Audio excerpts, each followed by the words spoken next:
I must admit, I've only had this request twice ever. The last time I had it was literally about 3 years ago. And that is the ability to justify your text.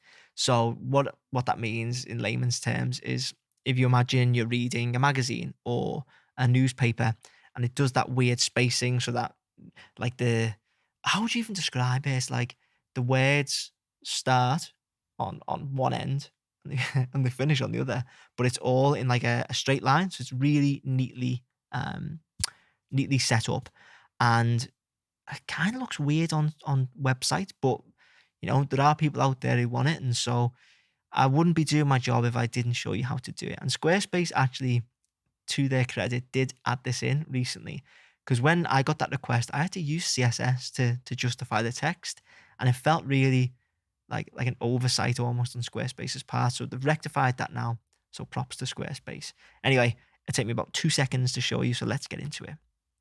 I'm going to use my own site for this, just so I can show you how cool it is. I'm just flexing. But anyway, go into edit, and you find the text that you want to justify. So I will use this text as an example.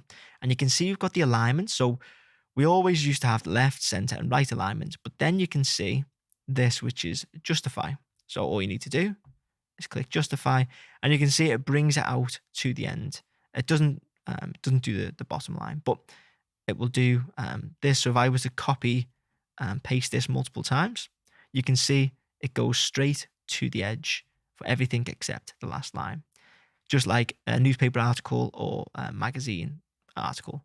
As I say, looks kind of weird, but also kind of cool.